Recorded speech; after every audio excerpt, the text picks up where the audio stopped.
Hello, hello, test, test. Sweet.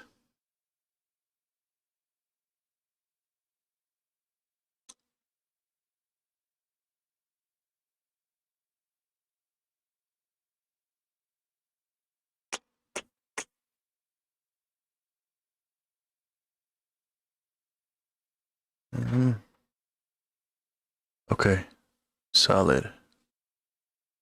I'm gonna copy that.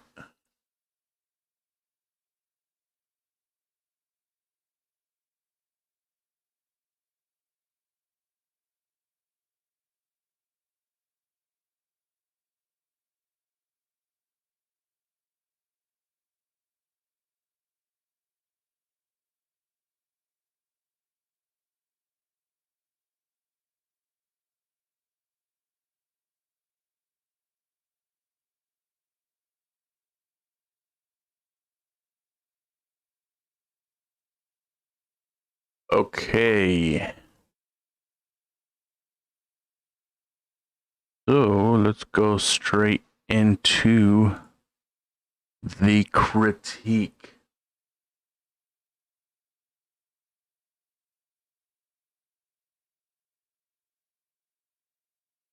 But first, let's do it from over here. Before I do that, we're gonna. Here we go. We got a couple new members in the Passion Tattooers Club. Let me mute this. All right, let's check them out, guys. I've got Gabriel, Alexander, and Jason West. Welcome, guys.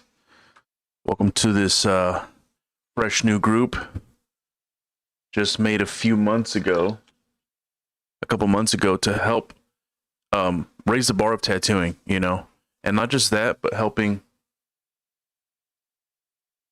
What was that?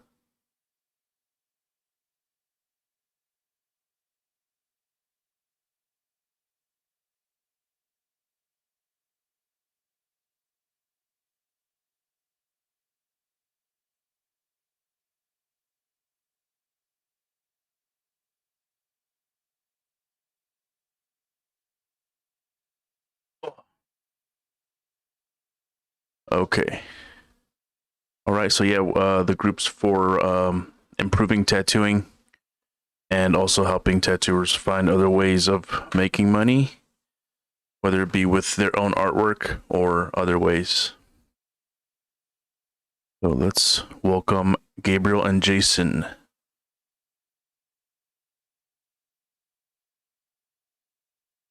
Okay, let's find that tattoo.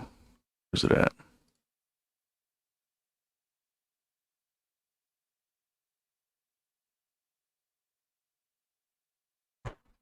Okay.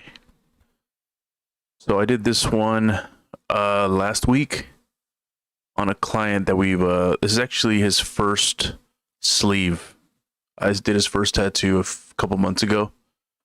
And he's just been kind of just letting me do my thing. He sends me the idea and then just lets me create whatever I want to create.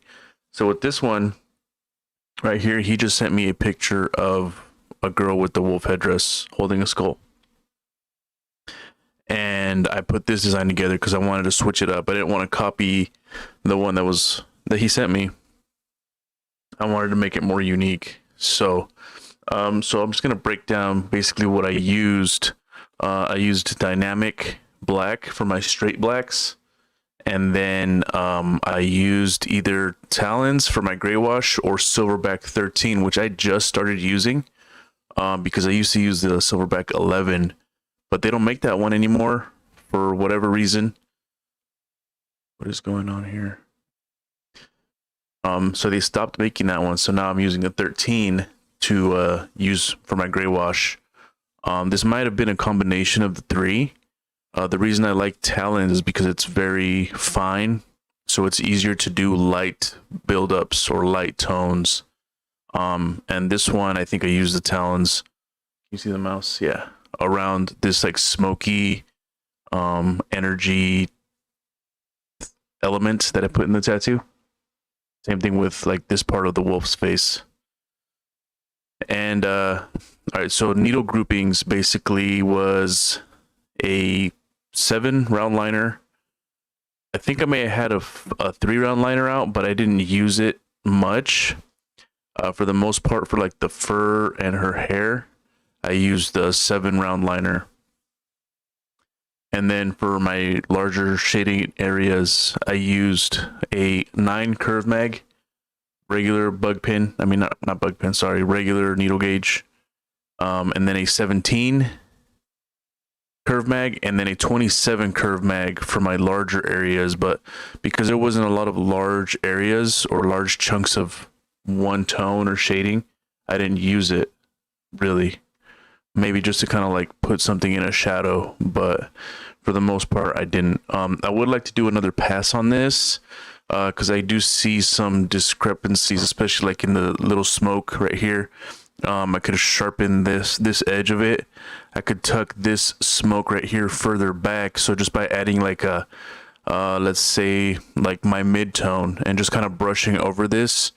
So like kind of going in heavy here and then lightening up as I go to make it look like this energy smoke element is going behind her head.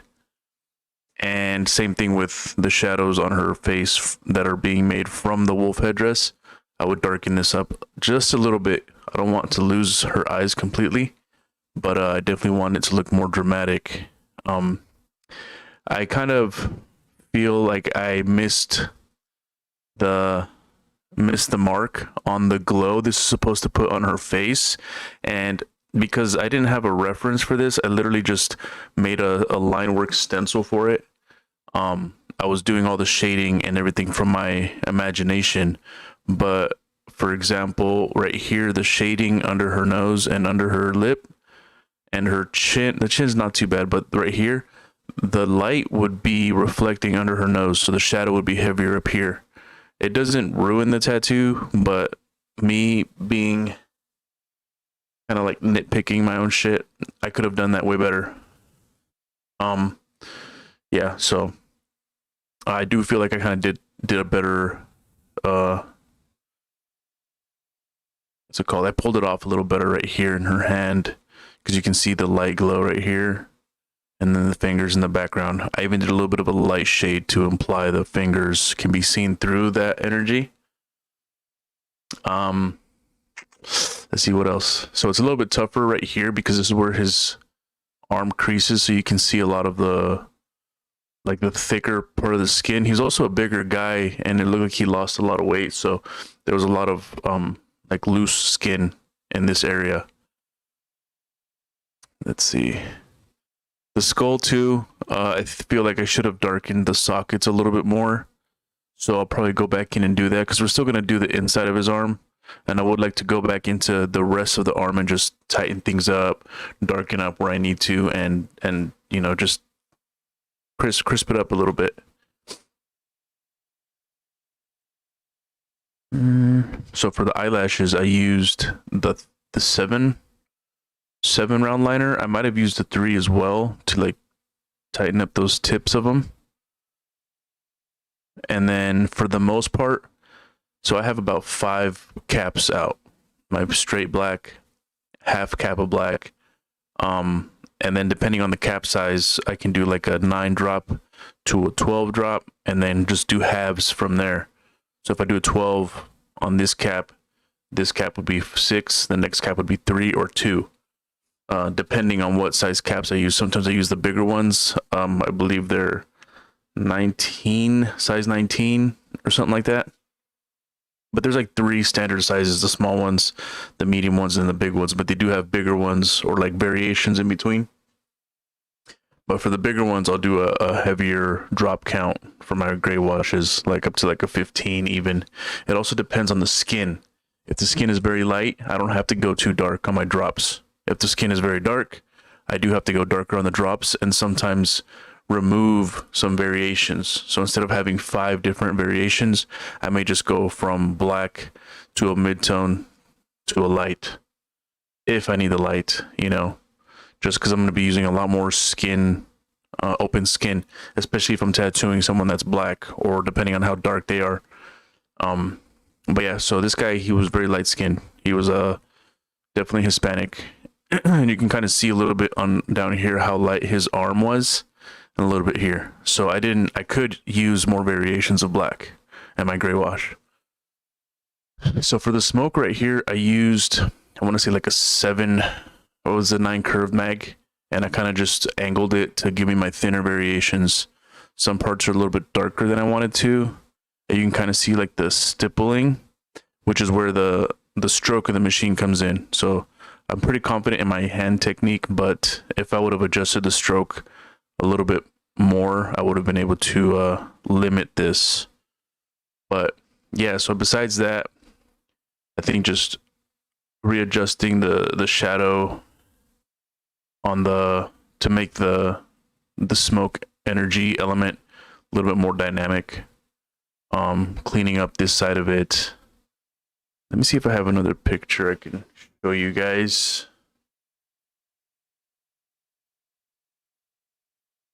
I'll upload it right now just so I could get to it. Where?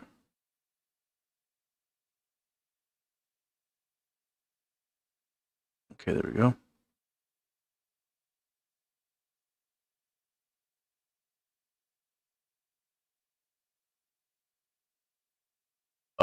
Once I'm done, I'm doing a live stream real quick that I've been lagging on. Once I'm done with this, I'm gonna shower up and then head over there. Probably like 30 minutes.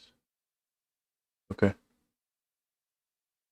Got you. Do you have that key, right? Okay. All right. Do you need anything from me? Your keys? I don't know where your keys are. I'm not sure where they are. Oh, here we go. I'll upload this one.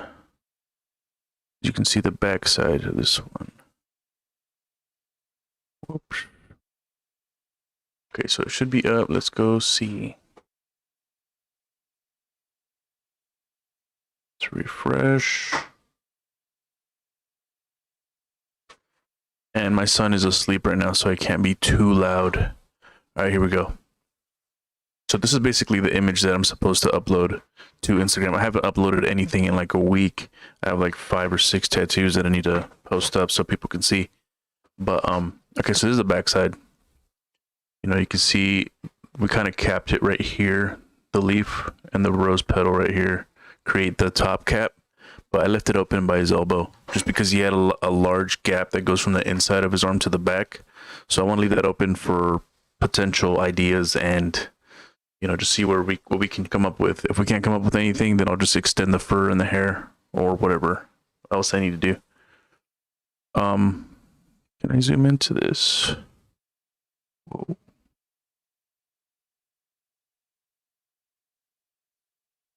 Okay. Oh, there we go. So yeah, so you see the eyelashes, how I left a little gutter. And I like doing this because it makes the eyelashes stand out more. So you got to be very like precise here, you know, bring the shading. And it's like that with everything. You can see it right here on the edge of the wolf headdress. A very thin edge. And then right here I have my edges.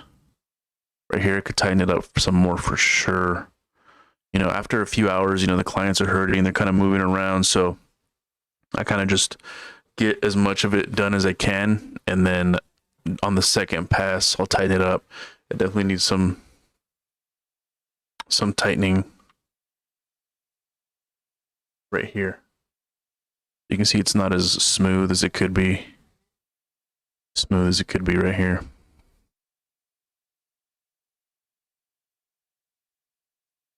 Oh, how do I zoom out?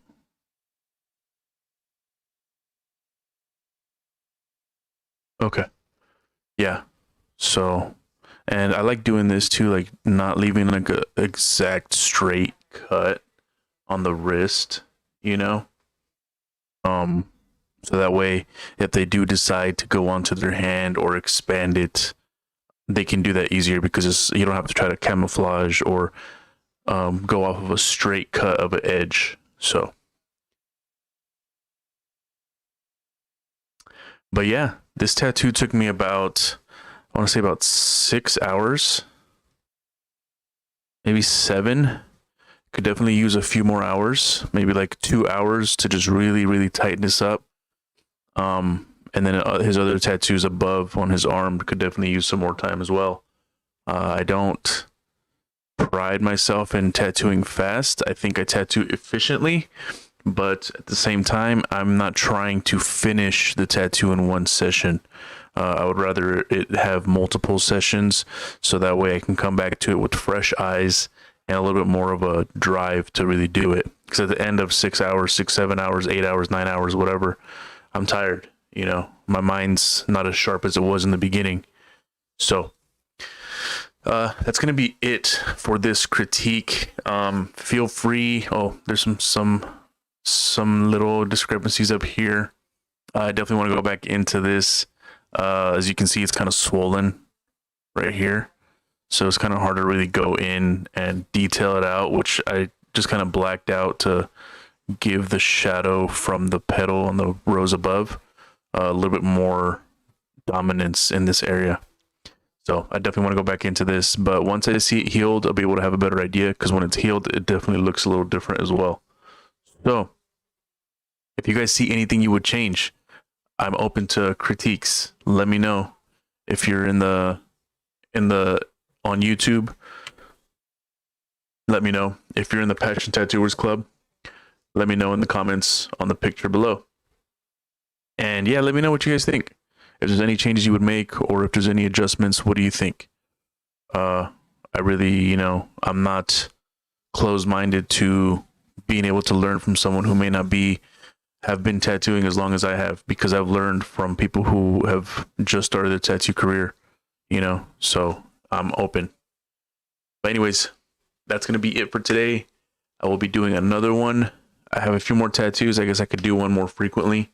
But yeah, if you guys have any questions, concerns, let me know. I did create a lining and shading intro guide. You may have gotten it in your email, and it is for purchase. I'm trying to get in depth in, what to think about and how to think about your lining and shading before you even start the tattoo, so you can understand to improve your quality of your lining and shading. And it's a small investment to get this guide, and like I said in the email, I'm going to be adding to it. So if you've picked up a copy of the guide, I will be adding to it and adding content to it, or sending it to you at least in a separate product to kind of elaborate on what I got going on. I just made it. I'm trying to learn these new techniques of marketing. This is kind of like a branch of affiliate marketing, which is something that I've been doing, and it's going to be something that I want to help supplement my income, so that way I'm not relying on tattooing, because if I'm not tattooing, I'm not making money. So bottom line, trying to keep the passion and the love for my tattooing and not have to stress about income, because your mindset and your physical, health will affect how you tattoo, and it's super important. And I want to give a little shout out to my buddies over at Tattoo Guardians, the podcast on YouTube. Check them out. I don't know them personally, but I know of them. They seem to be really awesome guys. They have a lot of great messages in their podcast. The most recent one was about, personal, physical, and professional health, and how you should think about that and balance that. Especially if you're younger, you're probably just really gung-ho, let's go, let's get it. But for the long run, you need to think about this stuff now. Take advantage of it being young and being able to think about it now and take this advice. So thank you guys. I'll see you guys in the next live stream, which I will, talk about it in the group. If you're not in the Passion Tattooers group and you're watching this on YouTube, there will be a link in one of the videos. Go check it out.